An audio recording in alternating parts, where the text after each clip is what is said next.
Hello and welcome, everyone. My name is Nicole Guanzura, and I am your host here on Wellness with EAC. I am so excited because we have an incredible guest this week.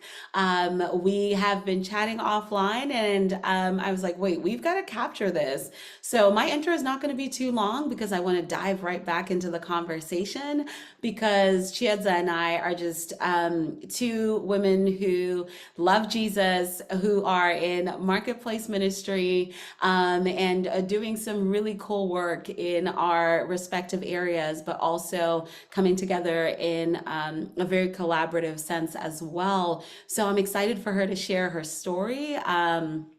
Is just such a cool story and such a testament of how good God is and just what happens when you step out in faith and what that looks like. Also, some of the challenges and things in between. So I'm really excited to introduce you.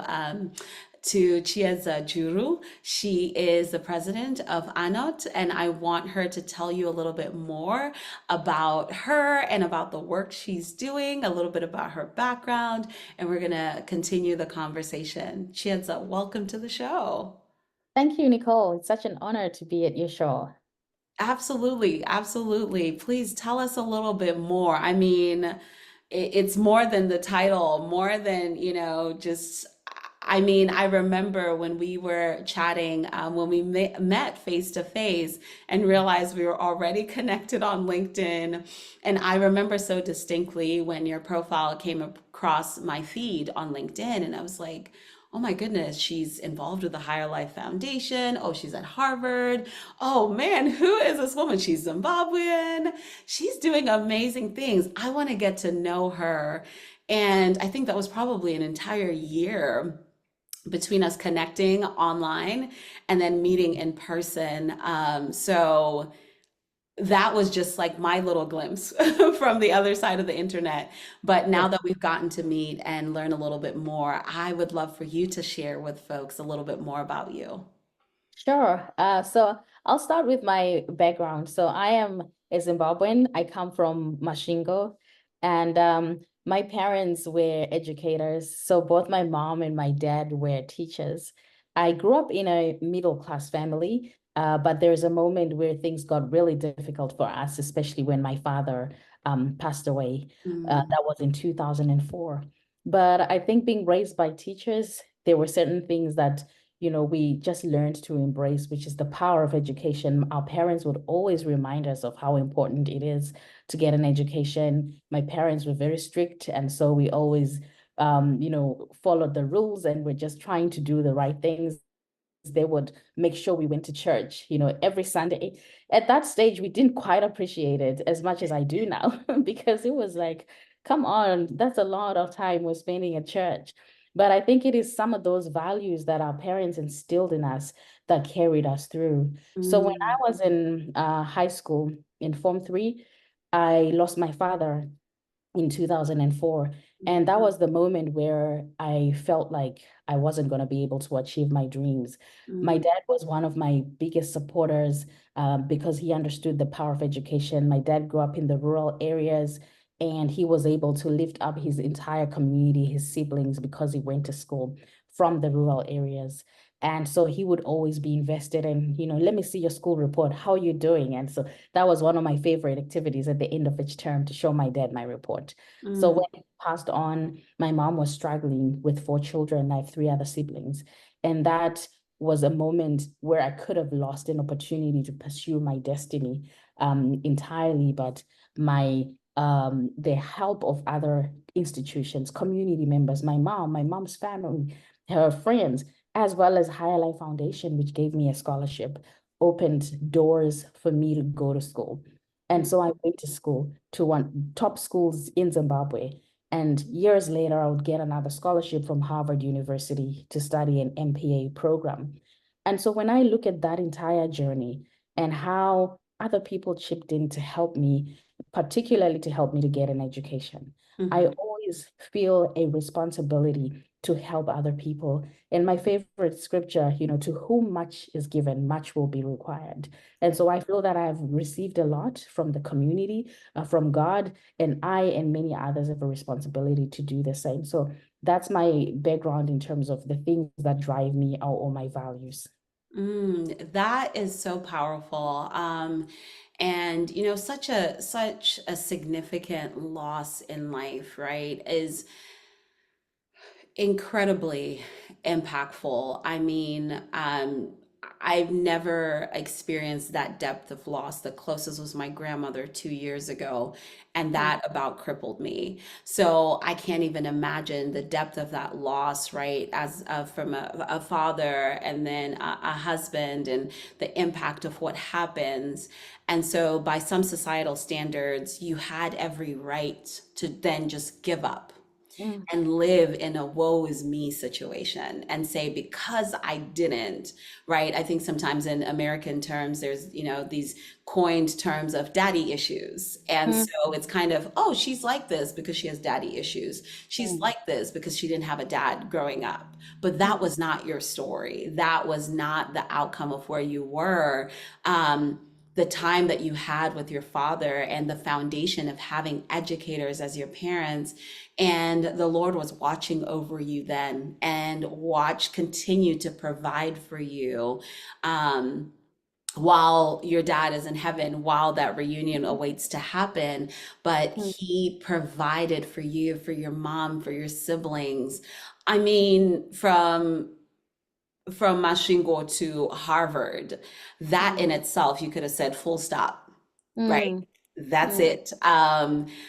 But you didn't do that. And I know you shared a little bit with me about how Annot came to be, but can you share with the audience? Because I want to get into this amazing initiative you have, and because of what you also said, and this passion, this burden of um, continuing to support others in the way that you have been poured into. So, can you mm. just give a little bit of a snippet of how Annot came to life? Sure. So while I was at Harvard, I studied a course at the Harvard Business School called Transforming Education Through Social Enterprise. And I think with the things I was learning, and also just I was getting to know a lot of people from my country who are also here from the continent, I was seeing their amazing skill and the resources that they have. And so I asked myself, I've been championing education back in my country. And just being here in the United States has opened doors to way more resources and people that have been exposed. How can we channel that amount of wealth and resources and skill back home? And so I began to really ponder on it. And as I was doing my course, we needed to work on a project. So Mhm. I started to work on a project that was really focused on tapping into the African diaspora to transform education, Mm, because I've seen that a lot of us, have left the country, but are now in positions where we can actually, if the right pathways are created, invest back, and I thought education could be one of the most transformative, areas. It's investment in human capital, and you will definitely see the fruits of it. So it mhm, started off with that, and then I joined the Harvard Innovation Lab, got mentors that were also supporting me with this. But I didn't think that I would go immediately into doing this work full time. yeah. When you're in college, you're looking about getting the next big job when you graduate. And so I was like, okay, let's see how this goes. But when I graduated, I took a pause because I every time I would walk the streets of Cambridge, from my apartment at Peabody Terrace to Harvard University, I would always ask God, why are my feet in the United States? Why did you bring me here? And Mm, got that revelation after I graduated, as I was thinking, let me pursue, job opportunities. And then the Lord said, start this work because I have, used your story as an example of how it is transformational when somebody invests in you and in education. So you have an opportunity to mobilize your friends, your people to invest and help other people. So it was mm. really a time of reflection. I didn't go straight into a job. It was a time of reflection and being able to hear God, but also to be bold to do it because I was like, why would I come into? I'm a migrant. I'm a foreigner in the United States. I don't even know how to start an organization. Exactly. Yeah. come on, I will be able to do that in my own country. I understand the rules, but why here? But, as I began to see people I went to school with gather around and say, I'll support you this way. I got the boldness and teamed up with my colleagues, from my school, and we started Annot. And so the purpose of Annot is to unlock the potential of young people through education, youth initiatives, and diaspora engagements. And so that's how Annot came to be. I love that. And there's so many things that you said in there. I think, there's very real fears of how do I do this? Am I even called to do this? What am I doing, right? And then from there, it's a who am I to even start a company here in these United States? You brought me here for school, Lord. What would you have me do? But I love that you continue to be in conversation with him and just seeking his face. And then he sent along destiny helpers to help you establish that vision and allow you to just step out of that fear, right? Because we have not been given that spirit of fear. And so when I just think about some of these things that you're saying, I think there's something as well to be said about um, advice for entrepreneurs who are in your position or were in or are thinking about it, right? Of what are my next steps? What do I do? Do you Mm, have any advice of how to step into that boldness, how to pursue that thing you're feeling mm. called to? I know there's a lot of this, like, just do it scared, but you talked about some practical things as well of how to do it. So just wondering if you have any quick tips or two for entrepreneurs. Absolutely. I would actually say that you have to stay in the game and you have to work hard, probably even harder, than you would as an employee. And so it takes a lot of patience.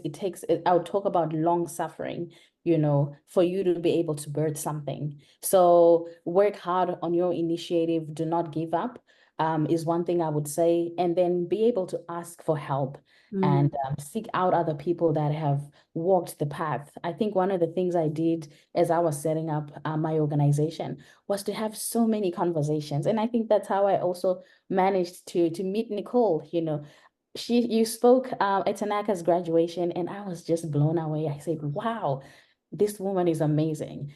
It's not easy to just walk up to somebody, but I was like, I'm gonna go and ask her. I could learn something from Nicole. And so yeah. when I see somebody who represents where I want to go, who I can benefit from, just to have the boldness to ask. I can tell you that before I came to the United States, I wasn't so confident with asking. Mhm. Culturally, from where I come from, you don't always just ask. You wait to be given, what I mean. Yes. So I had to learn it from some of my colleagues who are here in the United States who say, Chiedza, if you don't ask, nothing is going to move. And Yes. so continuously finding people that you ask for advice, ask for tips, ask for pro bono, if you need assistance because you're still building is also something that I learned to get comfortable with saying, hey, could I chat with you? I need guidance on this. What can I do? Because then you get people that encourage you and you don't give up, or they will tell you, oh, why don't you connect with somebody else? So Mm, that you network with as well can open doors, which is what I also experienced in my case. And the last thing I would probably say is courage. mm. Be courageous, do it afraid. I like that statement, do it afraid. I am not fully in control of everything. Like I don't understand. I think as an entrepreneur, that's one of the responsibilities that you accept uncertainty, but just keep on, waking up each day and asking God for a light for the next step. You Yeah. might not even see the full picture. So you don't have to wait until it all adds up. You start and then you begin to find out and explore, as you continue your journey. So do it afraid, even though you don't see the entire picture, keep on moving.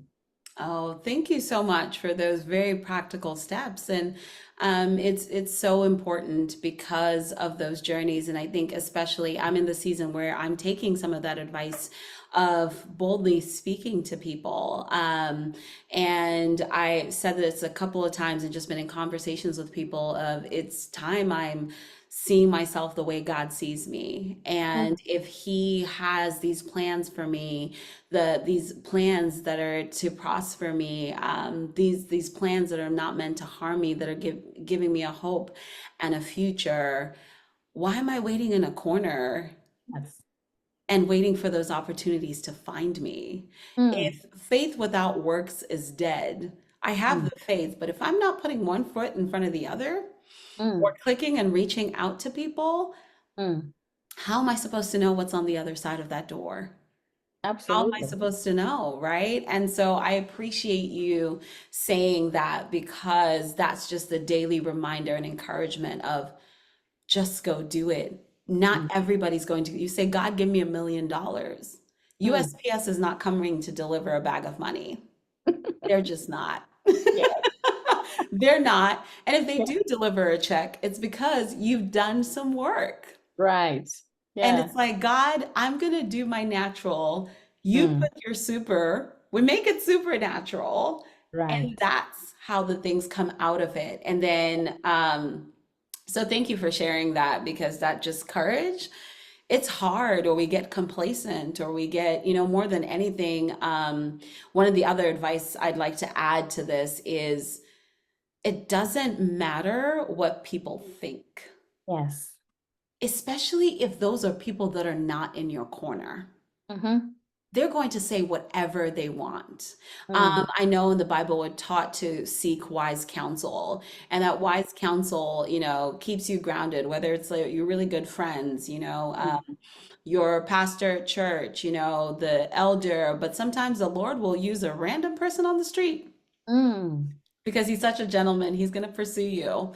And he's going mm, to be like, if you're not listening this way, that way, I'm going to bring a complete stranger, because I'm no respecter of persons. I can do what I want. And he's going to show you and remind you. But when it's time to take action and you're saying, I can't do that. They're mm, going to look at me. They're going to laugh at me. I'm going to put out that event and one mm, person's going to show up. mm. But what if that one person was the person you were supposed to impact? Right. Congratulations, that one person actually just now got a one-on-one with you, which is Yes. not typical, or they would not be able to otherwise do. But maybe Yeah. that transformation was meant to happen, or maybe Mm, you were meant to see it and try it, but how will you know if that thing is going to work if you don't try it? People are going absolutely. to say what they want, whether it's good, whether you're Mm, doing the best of things or the worst of things, somebody's always going mm. to have something to say. So it doesn't matter what they think. Mm, I absolutely love what you've shared.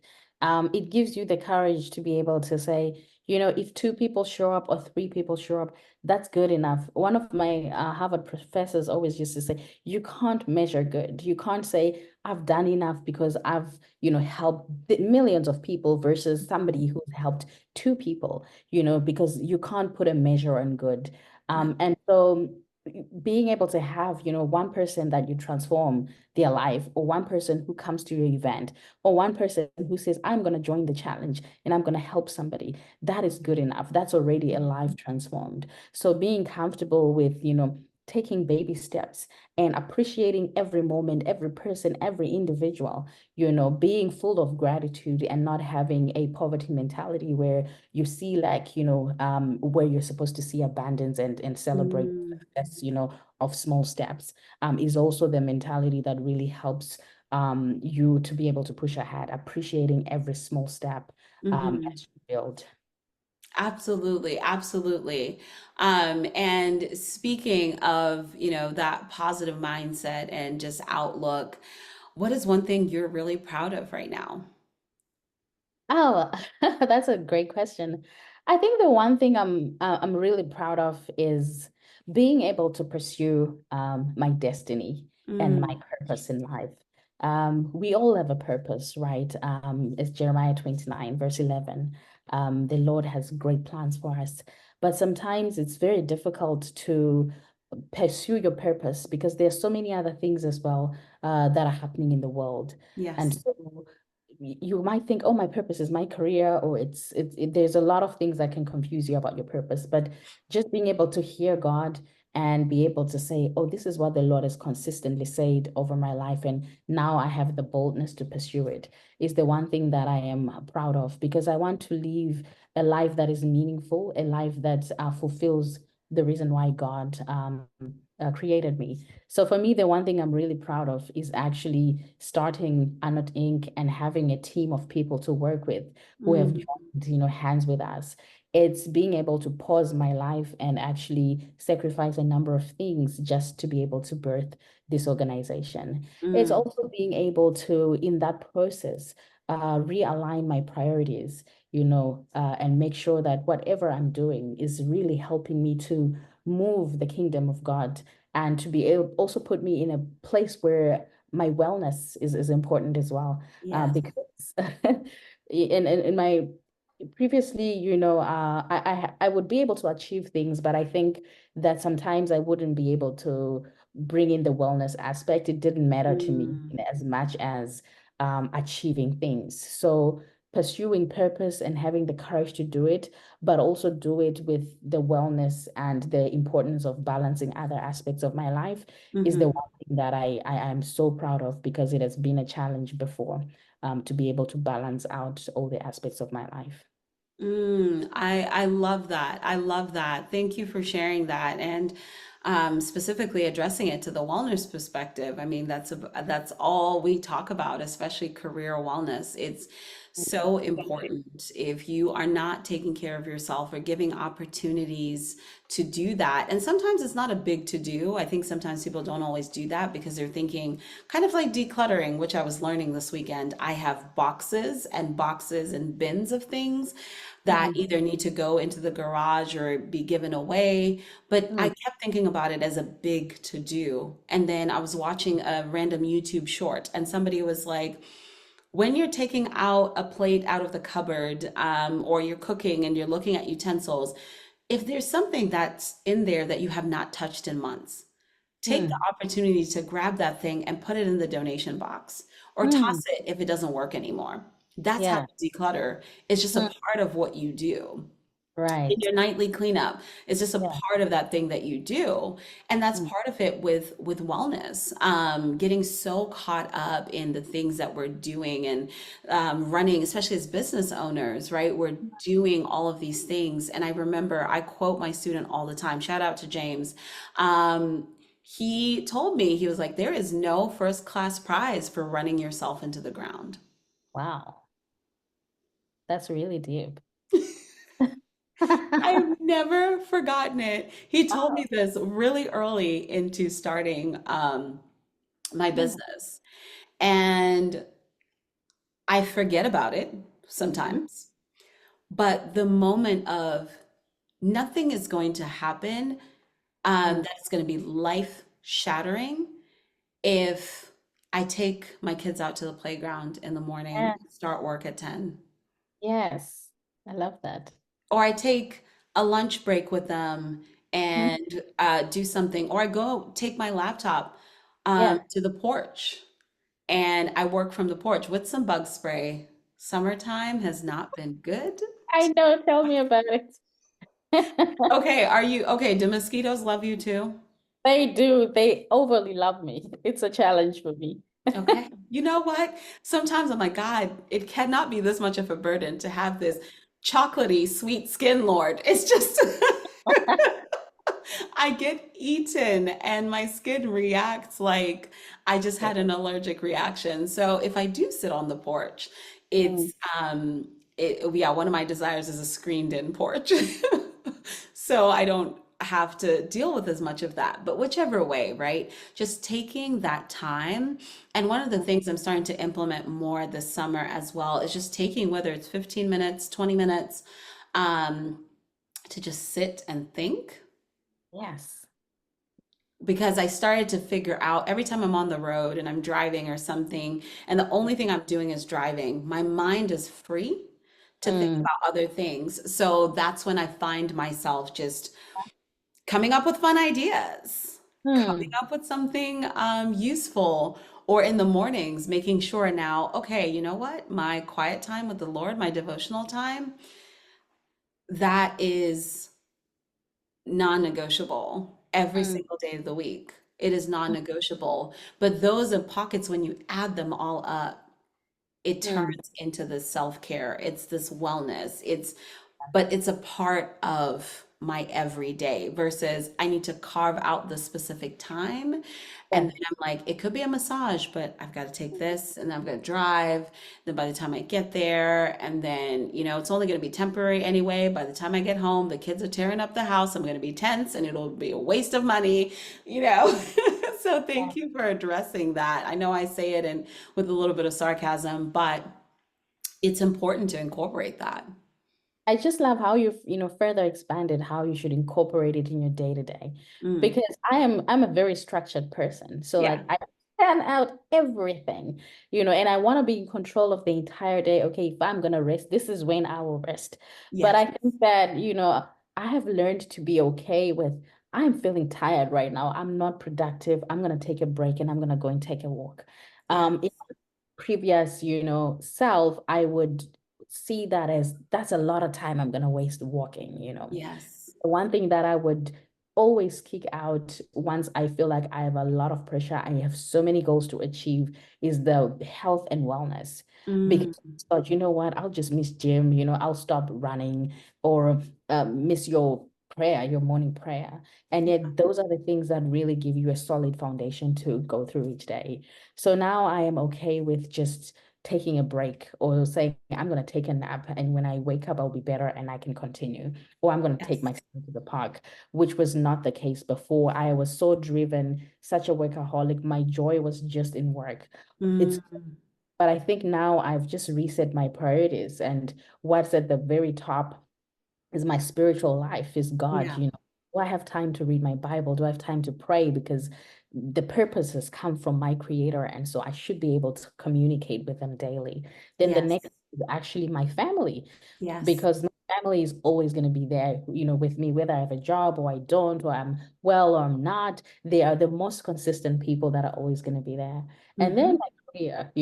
And one might say, oh, but career can't be on the number three. But the thing is, when you seek first the kingdom of God, all these things, will be added unto you. So All. Not some. that's All. right. Yeah. All. Yeah. And you don't have to toil Hmm. so much because you're getting certain principles right. And so I think that this has been a moment that I've never experienced in my entire career. I've been prayerful, but I just hadn't put my priorities right. So that's the one Yeah. thing that I celebrate, that I can actually take care of myself, and it's important to take care of self as well as take care of others. Yeah. Yes, absolutely. Absolutely. I appreciate you sharing that. And just a reminder for everybody that's listening as well, there's a country song that had the most poignant lyrics that I have not forgotten since.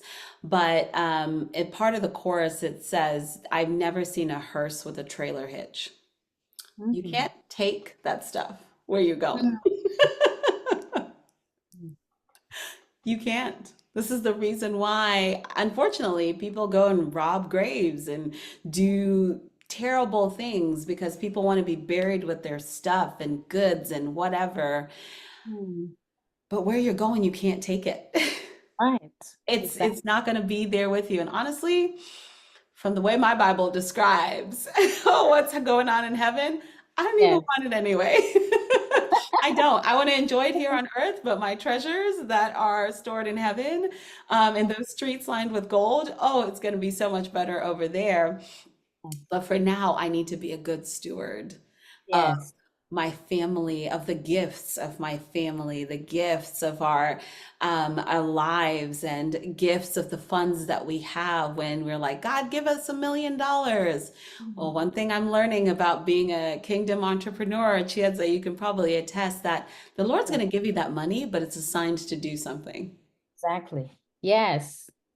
That is so true. That's what I've also noticed, Nicole. I came to the realization that, Lord, I think it hit me particularly this year when I realized that whatever I have is the Lord's. Mm, And I've trained myself to hear, He'll say, take this, give this person, do this and that, right? yes. And so the more you are a good steward and you can hear, he's able to give you more because he knows that if I bless Nicole, that becomes a wholesale blessing where you become a blessing, to other people as well. Yeah. So I think it is in that awareness, that also drives the work that we do, and the campaign we launched, the Educate My Village campaign, which is basically challenging us to go back to our villages, to go back to our families and our communities and do Mm, something to help them. We've yes. benefited from our schools, we've benefited from our communities, and we are now in a different position. The resources that God has blessed us with are meant for you to go and help others, particularly those in need. So Yes. that realization is just so powerful. Thank you for sharing that point. Absolutely, absolutely. And I'm excited about everything that you are doing with Annot and with the hashtag Educate My Village challenge and initiative. It's not for just a season of time. It's something that, you're really seeding into your community and the communities around us. And so I'm just so grateful to just be a small part of that in terms of just supporting whatever the initiatives are, and also just being able to utilize that to reflect on how I'm supporting my community, being a fellow Zimbabwean, and my husband is Zimbabwean as well. So supporting family back home, and just reflecting on how we've been able to, and then looking at the blessings that we have and how are we stewarding that, and within our household as well, because we are raising the future of the kingdom as well in our household. So how are we also educating this village Yeah. right here in our household, and how are we helping them to educate the village that's around them, right? With that sphere of influence continuing to grow. And so I just really pray that the Lord would just grow the work that you're doing and just bless it abundantly, and that He would give you all the desires of your heart with this, and that He would do exceedingly abundantly above all that you could ask or think with this Yeah. initiative, with the work that you're doing. It's kingdom work, as people have been saying. You're doing the Lord's work. So, Chiedza, how can people stay in touch with you? How do they get to know about Educate My Village? How do they get to know about Annot? How do they just get to know you? Maybe somebody's like, how do I get from Mashingo to Harvard as well? Amazing. So to get in touch with me, I'll start with our organizations. If you go for the Educate My Village campaign to learn more about it, to participate or donate, you go to www.educateyourvillage.com. You'll be able to get in touch with us and you'll see all our contact details. To see the broader work that we do at Annot, you go to the Annot website, which is www.annotinc.org .org. And then if you want to send us an email, our email is hello@annotinc.org. And for reaching out personally to me, I'm very active on LinkedIn. Yeah. And so my LinkedIn name is Chiedza Juru. And you'll be able to see a lot of the work that we do as well. I post it on LinkedIn. I mentor a couple of young people as well. So some people will reach out to me online and I'll be able to share my calendar. It's also there on my LinkedIn, which allows you to schedule time to chat with me. I love talking to people because I'm able to learn and also be able to mentor others. So those various ways are the ways in which people can reach out to us. Fantastic. Thank you. And I will link all of the links in show notes. And one of the things I'm also quickly realizing about LinkedIn is sometimes if you're not interacting with the page enough, it starts to disappear or the algorithm shifts. So make sure you're on there liking the posts. I started telling people, I'm like, if I haven't seen you in a while, Mm. excuse me in advance for just going and like almost spam liking all of your posts so that maybe you'll start popping up in my news feed again. But I will share all of those links so that people can stay abreast with what's going on, what's happening. And then, I'm really I'm really excited to see where all of this is going to go. I'm so grateful you came onto the show. Thank you for making the time, Chiedza. Thank you so much for having me, Nicole. It's been wonderful to chat with you. God bless you. Thank you so much. God bless you too. And for everybody that is listening, thank you for tuning in to another episode of Wellness with EAC. I will be back with you next Wednesday, as we do every single Wednesday. If you want to see Chiedza and I's conversation on YouTube, you want to check us out face to face, we have recorded this in video, so it'll be on YouTube. And then if you want to listen to us, take us on the go with you. It'll be available on Spotify, on YouTube Music, on Apple Music. And if you just Google Wellness with EAC, you'll find us on Listen Notes. I'm sure there's an app that this podcast is available that is on your phone. So click on one of those, tune in, leave a comment, subscribe, like, and let us know what you think. Until then, take care and be well, everybody.